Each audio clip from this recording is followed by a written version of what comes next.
ಜಿಲ್ಲಾ ಪಂಚಾಯತ್ನ ಮಾಜಿ ಸದಸ್ಯರು, ರಾಷ್ಟ್ರಭಕ್ತ ಬಳಗದ ಪ್ರಮುಖರಾದಂತಹ ಕೆ.ಇ. ಕಾಂತೇಶ್ ಅವರು ಆಗಮಿಸಿದ್ದಾರೆ. ನಮ್ಮೆಲ್ಲರಿಗೂ ಸ್ವಾಗತವನ್ನು ಕೊಡ್ತೇನೆ. ವಿಶ್ವಾಸ್ ಅವರು ಶಿವಮೊಗ್ಗ 2ನೇ ವಾರ್ಡಿನ ಮಹಾನಗರ ಪಾಲಿಕೆಯ ಮಾಜಿ ಸದಸ್ಯರು, ಅವರು ಸಹ ಈ ಪತ್ರಿಕಾಗೋಷ್ಠಿಗೆ ಬಂದಿದ್ದಾರೆ. ಅವರು ಸ್ವಾಗತ ಕೊಡ್ತೇನೆ. ನಾನು ಶ್ರೀಕಾಂತ್, ರಾಷ್ಟ್ರಭಕ್ತ ಬಳಗ Shivamogga.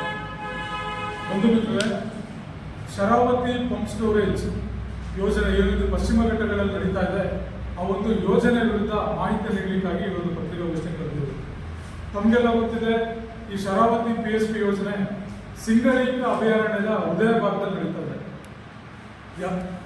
Wild life act 1979 section 21 ಪ್ರಕಾರ ಯಾವುದೇ ಅಭಿವೃದ್ಧಿ ಯೋಜನೆಗಳು ಅಭಯಾರಣ್ಯಗಳಲ್ಲಿ ನಡೆಯುವಾಗಿಲ್ಲ.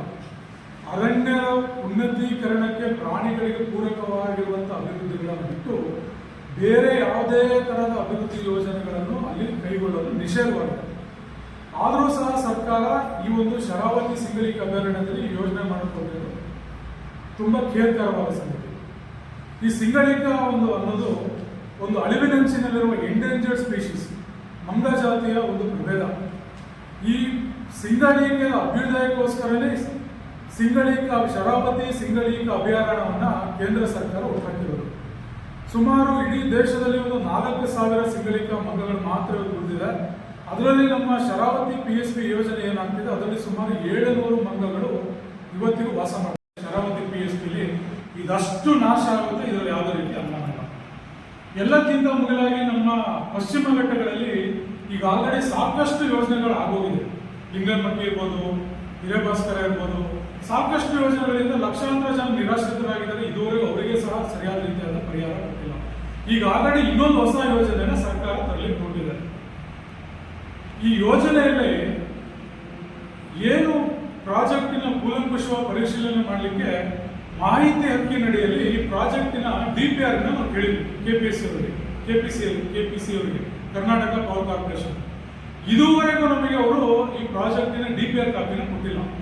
ಯಾಕೆ ಅಂತ ನಾವು ಅಪೀಲ್ ಮೂಲಕ ಪ್ರಶ್ನಿಸಿದಾಗ ದೇಶದ ರಕ್ಷಣೆ ಹಿತಾಸಕ್ತಿಗೆ ಸಂಬಂಧಪಟ್ಟಿದೆ, ಆದ್ದರಿಂದ ನಾವು ಕೊಡ್ಲಿಕ್ಕಾಗೋದಿಲ್ಲ ಅಂತ ಉತ್ತರ ಕೊಟ್ಟರು. ನಮಗೆ ನಿಮಗೆ ಅರ್ಥ ಆಗಿರೋ ಪ್ರಶ್ನೆ ಏನು ಅಂದ್ರೆ, ಒಂದು ಪವರ್ ಜನರೇಷನ್ ಯೋಜನೆಯಲ್ಲಿ ದೇಶದ ರಕ್ಷಣೆ ಹಿತಾಸಕ್ತಿ ಏನಿದೆ ಅಂತ ಇದುವರೆಗೂ ನಮಗೆ ಯಾರಿಗೂ ಅವರು ಮನವರಿಕೆ ಮಾಡಿಕೊಟ್ಟಿಲ್ಲ. ಇದು ಮಾಹಿತಿ ಹಕ್ಕು ಕಾಯ್ದೆ ಸ್ಪಷ್ಟ ಉಲ್ಲಂಘನೆ. ಈ ಶರಾವತಿ PSP ವಿರುದ್ಧ ನಮ್ಮ ರಾಷ್ಟ್ರಭಕ್ತ ಬಳಗ ಮತ್ತು ಪರಿಸರಕ್ಕಾಗಿ ನಾವು ಶಿವಮೊಗ್ಗ ಸಾಕಷ್ಟು ಆರ್ಥಿಯಲ್ಲಿ ಸತತವಾಗಿ ಪ್ರತಿಭಟನೆಗಳನ್ನು ಮಾಡ್ತಾ ಇದ್ದೀವಿ.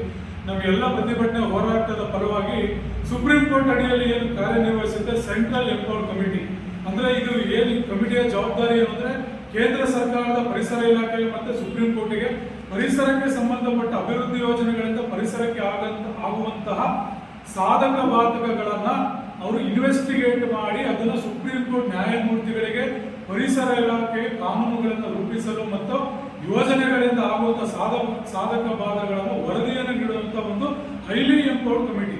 ಈ ಸತತ ಹೋರಾಟಗಳಿಂದ ಏನು ಸಾಗರ ಆಗಿರ್ಬೋದು, ಉಡುಪಿ ಆಗಿರ್ಬೋದು, ಶಿವಮೊಗ್ಗ ಆಗಿರ್ಬೋದು, ರಾಜ್ಯಾದ್ಯಂತ ಈ ಯೋಜನೆ ವಿರುದ್ಧ ಹೋರಾಟ ನಡೀತಾ ಇದೆ. ಈ CEC ಅಧ್ಯಕ್ಷರು ಮಾಧ್ಯಮಗಳ ಮೂಲಕ, ಸೋಷಿಯಲ್ ಮೀಡಿಯಾದ ಮೂಲಕ ಅವರಿಗೆ ಈ ಹೋರಾಟಗಳ ಬಗ್ಗೆ ಅವರಿಗೆ ಮಾಹಿತಿ ಬಂದಾಗ ಆ ಕಮಿಟಿಯ ಸದಸ್ಯರಾದಂತಹ ಸುನಿಲ್ ಲಿಮಾಯವರನ್ನು ಸಹ ಕಳೆದ ತಿಂಗಳು ಯೋಜನಾ ಪ್ರದೇಶಕ್ಕೆ ಕಳಿಸ್ಕೊಟ್ಟಿದ್ರು. ಅವ್ರಿಗೂ ನಾವು ಕೊಡುವಂತಹ ಮೆಮೊರಂಡಮ್ ಅಲ್ಲಿ ಮಾಹಿತಿ ಹಕ್ಕಿನಡಿಯಲ್ಲಿ ಶರಾವತಿ PSP DPR ಅನ್ನು ಅವ್ರು ಕೊಟ್ಟಿರೋದಿಲ್ಲ ಅಂತ ಗಮನಕ್ಕೆ ತಂದಾಗ ಅವರು ಸಹ ತಮ್ಮ ಅಸಮ್ಮತಿಯನ್ನು ಸೂಚಿಸಿದ್ದಾರೆ. ಇದರಲ್ಲಿ KPC ಏನೋ ಒಂದು ಮರೆಮಾಚಲಿಕ್ಕೆ ಪ್ರಾಜೆಕ್ಟ್ ಮಾಡಕ್ ಕೊಟ್ಟಿದೆ ಅದು ಸ್ಪಷ್ಟ ಆಗುತ್ತೆ. ಮುಂಚೆ ಇದ್ದಿದ್ದು DPR 3,500 ಕೋಟಿ, ಇವತ್ತು 10,500 ಕೋಟಿಗಿಂತ ಜಾಸ್ತಿ ಆಗಿದೆ. ಇದು ಪ್ರಾಜೆಕ್ಟ್ ಶುರುನೇ ಆಗಿಲ್ಲ. ಪ್ರಾಜೆಕ್ಟ್ ಮುಗಿಬೇಕಾದ್ರೆ ಎಷ್ಟು ಸಾವಿರ ಕೋಟಿಗೆ ಹೋಗುತ್ತೋ, ಎಷ್ಟು ಲಕ್ಷ ಕೋಟಿಗೆ ಹೋಗುತ್ತೋ ಗೊತ್ತಿಲ್ಲ. ಎಲ್ಲಕ್ಕಿಂತ ಮುಖ್ಯವಾಗಿ ಯಾವುದೋ ಒಂದು ಪ್ರಾಜೆಕ್ಟ್ ಅನ್ನು ಮಾಡಬೇಕಾದ್ರೆ ಕಾಸ್ಟ್ ಬೆನಿಫಿಟ್ ಅನಾಲಿಸಿಸ್ ಅಂತ ಮಾಡ್ತಾರೆ. ಸರ್ಕಾರ ಯಾವುದೇ ಒಂದು ರೂಪಾಯಿನ ಒಂದು ಯೋಜನೆಗೆ ತೊಡಗಿಸಿದ್ರೆ ಅದರಿಂದ ವಾಪಸ್ ಎಷ್ಟು ನಮಗೆ ಹಣ ಬರುತ್ತೆ, ಅದನ್ನೇ ಕಾಸ್ಟ್ ಬೆನಿಫಿಟ್ ಅನಾಲಿಸಿಸ್ ಅಂತ ಕರೆಯೋದು. ಈ ಯೋಜನೆಯಲ್ಲಿ ಕಾಸ್ಟ್ ಬೆನಿಫಿಟ್ ಅನಾಲಿಸಿಸ್ ಲೆಕ್ಕ ಹಾಕಿದಾಗ ಇದು ನೆಗೆಟಿವ್ ಬರ್ತಾ ಇದೆ. ಇವ್ರೇನ್ ಹೇಳ್ತಾ ಇದ್ದಾರೆ, 16,000 ಮರಗಳು ನಾಶ ಆಗ್ತಿದೆ ಅಂತ ಹೇಳ್ತಾ ಇದ್ದಾರೆ. ಸುಪ್ರೀಂ ಕೋರ್ಟಿನ ಒಂದು ಲೇಟೆಸ್ಟ್ ಜಡ್ಜ್ಮೆಂಟ್ ಪ್ರಕಾರ ಒಂದೊಂದು ಮರಗಳು 300 ವರ್ಷ, 200 ವರ್ಷ, 150 ವರ್ಷ, 400 ವರ್ಷ ವಯಸ್ಸಾಗಿರೋ ಮರಗಳಿದೆ. ಆ ಮರಗಳ ಒಂದೊಂದು ಮರದ ಬೆಲೆ ಸುಪ್ರೀಂ ಕೋರ್ಟಿನ ಆದೇಶದ ಪ್ರಕಾರ ನಾವು ಕ್ಯಾಲ್ಕುಲೇಟ್ ಮಾಡಿದ್ದು ಅದೇ ಸುಮಾರು 11,000 ಕೋಟಿ ರೂಪಾಯಿ ಆಗುತ್ತೆ. ಬಂಧುಗಳೇ, 16,000 ಮರ ಕಟಾವಾಗುತ್ತೆ ಅಂತ ಇವ್ರು ಹೇಳ್ತಾ ಇದ್ದಾರೆ. ಆ 16,000 ಮರಗಳ ಬೆಲೆನೇ 10,000 11,000 ಕೋಟಿ ರೂಪಾಯಿಗಿಂತ ಜಾಸ್ತಿ ಆಗುತ್ತೆ. ಇನ್ನೊಂದು, ಇದನ್ನು ಯಾವುದೇ ಕಾರಣಕ್ಕೂ ನೀವು ಕೇಂದ್ರ ಪರಿಸರ ಇಲಾಖೆಯಿಂದ, ವೈಲ್ಡ್ ಲೈಫ್ ಬೋರ್ಡ್ ಮತ್ತು ಕೇಂದ್ರ ಪರಿಸರ ಇಲಾಖೆಯಿಂದ ಅನುಮತಿ ಬರದಲೆ ಯಾವುದೇ ವನ್ಯಜೀವಿಗೆ ಅಭಯಾರಣ್ಯಗಳಲ್ಲಿ ಆಗಲಿ ಅರಣ್ಯ ನಾಶವಾಗುವಂಥ ಯೋಜನೆಗಳನ್ನ ಜಾರಿ ಮಾಡಲಿಕ್ಕೆ ರಾಜ್ಯ ಸರ್ಕಾರಕ್ಕೆ ಯಾವುದೇ ರೀತಿಯ ಒಂದು ಪವರ್ ಇರೋದಿಲ್ಲ. ಇವತ್ತಿನವರೆಗೂ ಕೇಂದ್ರ ಪರಿಸರ ಇಲಾಖೆ ಮತ್ತು ವೈಲ್ಡ್ ಲೈಫ್ ಬೋರ್ಡ್ ಇಂದ ಈ ಪ್ರಾಜೆಕ್ಟ್ಗೆ ಅನುಮತಿ ಸಿಕ್ಕಿರೋದಿಲ್ಲ. ಆದರೂ ಸಹ ಇವರು ಯೋಜನೆ ಮಾಡಿಕೊಂಡಿದ್ದಾರೆ. ಇವ್ರು ಮೇಲ್ನೋಟಕ್ಕೆ ಇದರಲ್ಲಿ ತುಂಬಾ ಅಧ್ವಾನಗಳಿದೆ. DPR ಅನ್ನ ಸಾರ್ವಜನಿಕರಿಗೆ ಕೊಡ್ತಿಲ್ಲ, ಮುಚ್ಚಿಡ್ತಾ ಇದ್ದಾರೆ. ಆ ಪ್ರಾಜೆಕ್ಟ್ ನಾವು ಬ್ರೇಕ್ ಡೌನ್ ಮಾಡ್ಕೊಂತ ಹೋದ್ರೆ ಸಿಕ್ಕಾಪಟ್ಟೆ ಅವೈಜ್ಞಾನಿಕವಾಗಿದೆ. ನೀವು ಯಾವುದೋ ಒಂದು ಯೋಜನೆಗೆ ನೀವು ಕರೆಂಟ್ ಉತ್ಪಾದನೆ ಅದನ್ನ ಟ್ರಾನ್ಸ್ಮಿಟ್ ಮಾಡಕ್ಕೆ ಟ್ರಾನ್ಸ್ಮಿಷನ್ ಲೈನ್ ಬೇಕು. ಈಗ ಎಕ್ಸಿಸ್ಟಿಂಗ್ ಇರುವವರ ಲೈನ್ ಅಲ್ಲಿ ಕರೆಂಟ್ ಅನ್ನು ಅವರು ಟ್ರಾನ್ಸ್ಮಿಟ್ ಮಾಡ್ಲಿಕ್ಕೆ ಆಗಲ್ಲ. ಹೊಸ ಒಂದು ಟ್ರಾನ್ಸ್ಮಿಟ್ ಲೈನ್ ಅನ್ನು ಅವರು ಮತ್ತೆ ಹಾಕಬೇಕಾಗುತ್ತೆ. ಮತ್ತೆ ನೀವು 100 ಕಿಲೋಮೀಟರ್ ಅಭಯಾರಣ್ಯದ ಮಧ್ಯದಲ್ಲಿ ಟ್ರಾನ್ಸ್ಮಿಟ್ ಲೈನ್ ನೀವು ಹಾಕಿದ್ರೆ ಲಕ್ಷಾಂತರ ಮರಗಳು ಕಟಾವಾಗುತ್ತೆ, ನೂರಾರು ಸಾವಿರಾರು ಹೆಕ್ಟೇರ್ ಅರಣ್ಯ ನಾಶ ಆಗುತ್ತೆ. ಇದನ್ನೇ ಇವರು DPR ಅಲ್ಲಿ ತೋರಿಸಿಲ್ಲ.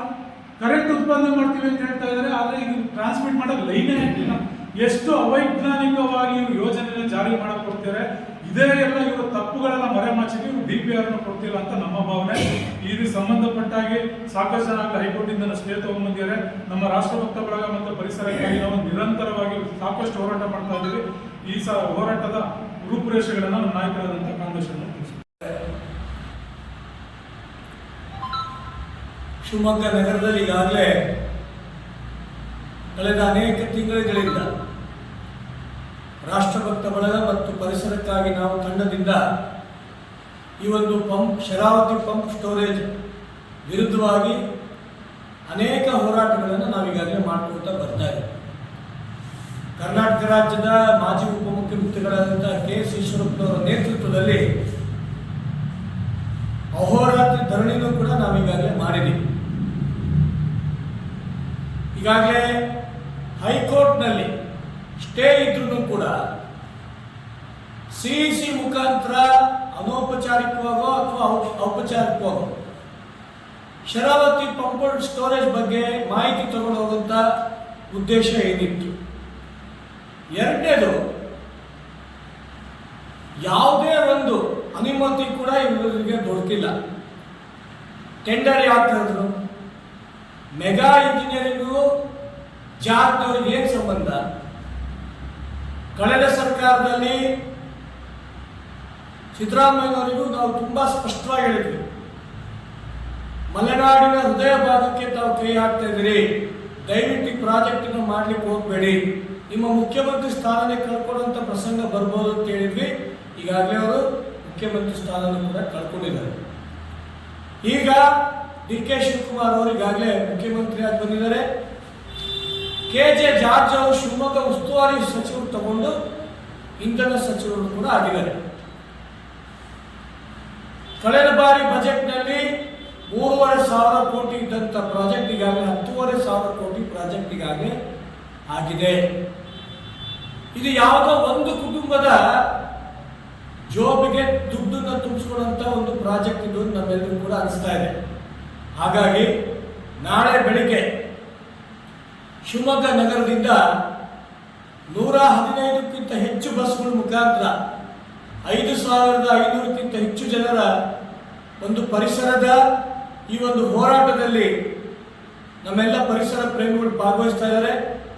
ಶಿವಮೊಗ್ಗದ ಅಲ್ಲಮ್ಮ ಪ್ರಭು ಕ್ರೀಡಾಂಗಣದಿಂದ ನಾಳೆ ಬೆಳಿಗ್ಗೆ ಪರಮ ಪೂಜ್ಯ ಮಲ್ಲಿಕಾರ್ಜುನ ಮುರುಘರಾಜೇಂದ್ರ ಸ್ವಾಮಿಗಳು, ಬೆಕ್ಕಿನ ಕಲ್ಮಠ, ಬಿಳಿಕಿಯ ಸ್ವಾಮೀಜಿಗಳು, ತಾವರೆಕೆರೆಯ ಸ್ವಾಮೀಜಿಗಳು ಮತ್ತೆ ಆದಿಚುಂಚನಗಿರಿಯ ನಾಗಮಯಾನಂದ ಸ್ವಾಮೀಜಿಗಳ ನೇತೃತ್ವದಲ್ಲಿ ಈ ಒಂದು ಹೋರಾಟಕ್ಕೆ ಅವರೆಲ್ಲರೂ ಕೂಡ ನಮ್ಮ ನಾಯಕರಾದಂಥ KS ಈಶ್ವರಪ್ಪನವರಿಗೆ ಧ್ವಜ ಕೊಡುವ ಮುಖಾಂತರ ಈ ಒಂದು ಹೋರಾಟಕ್ಕೆ ಚಾಲನೆ ಕೊಡ್ತಾ ಇದ್ದೀವಿ.